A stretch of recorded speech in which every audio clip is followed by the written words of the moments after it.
What's up, folks at home? Are you really sick of hearing about all of the expensive things that you need to go catch some bass? I am too, right? All I hear lately on YouTube, all I hear from the pros on their different things are live scope this, live scope that. These baits are built for live scope. The average fisherman's getting left behind, right? Guys who just want to go out, catch bass, don't want to spend $10 million on a rig or live scope or all that stuff. You can still go out and catch them, and you can catch them good.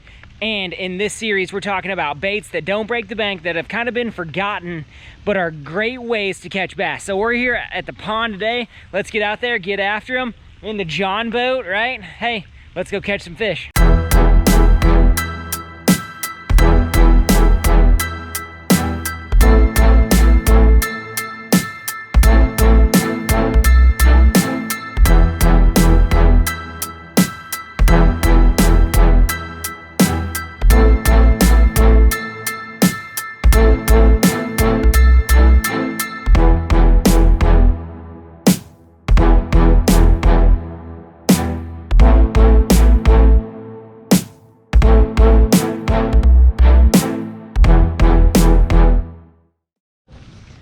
All right, guys, let's talk about our forgotten baits.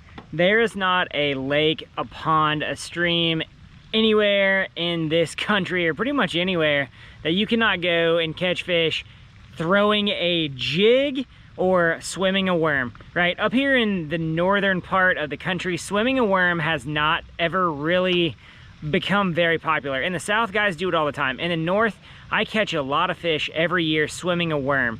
I also catch a lot of fish every year swimming a jig. Now, a jig is a do-everything bait, but it's been surpassed in my mind in the tournament circuits by guys throwing a chatterbait. The spinnerbait's making a comeback. But swimming a jig can oftentimes get you bit because it's something that fish haven't seen. A lot of times fish see that straight fall, they see that flipping jig in there.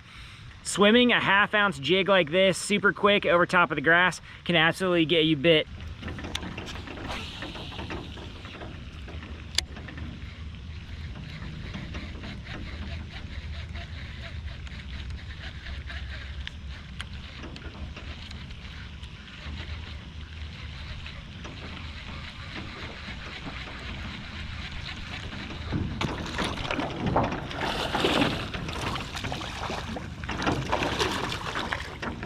What?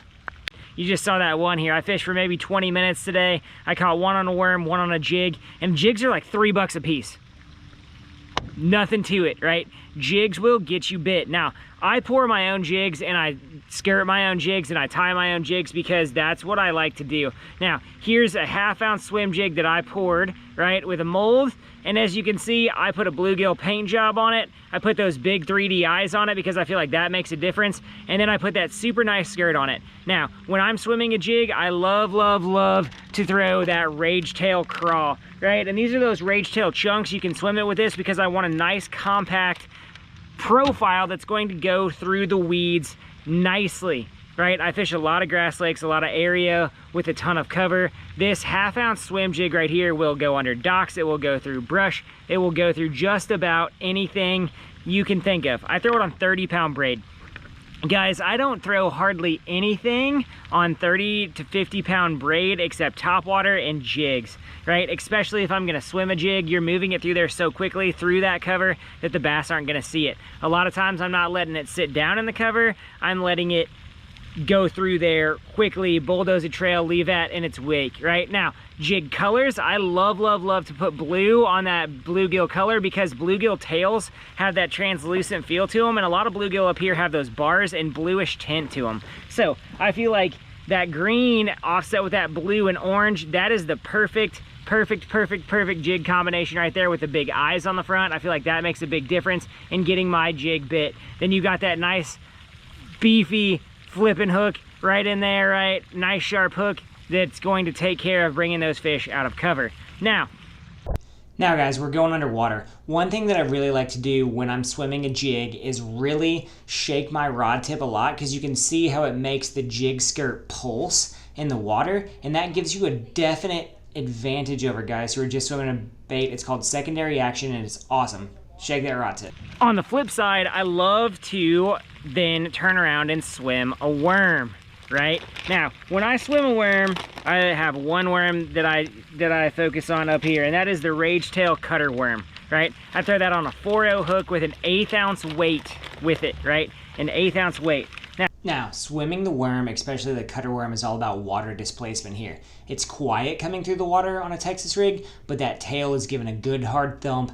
It's a great bait for water displacement. It is a great bait to swim through cover. It does an awesome job for me.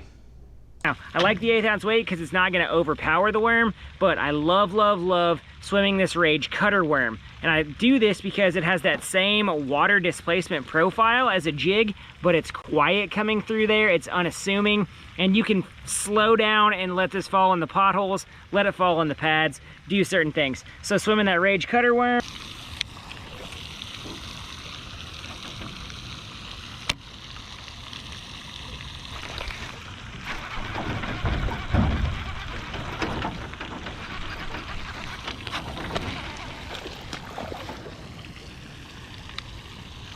Nice fish.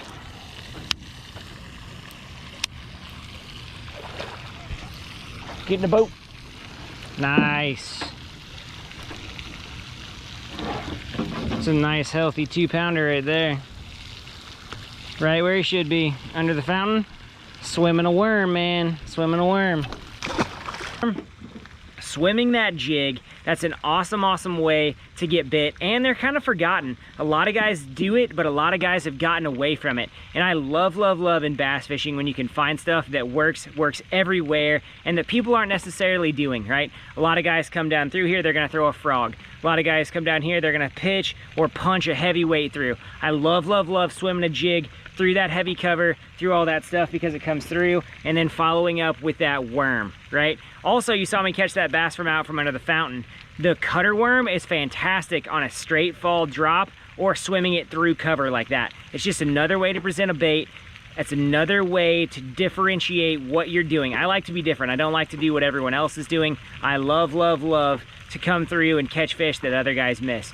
Guys, we're getting some popularity on the channel now. We're getting going. We're almost to 800 subscribers, right? If you like our content, leave a like, leave a subscribe. Follow the links in our bio, right? Follow the links in the video description to buy our gear.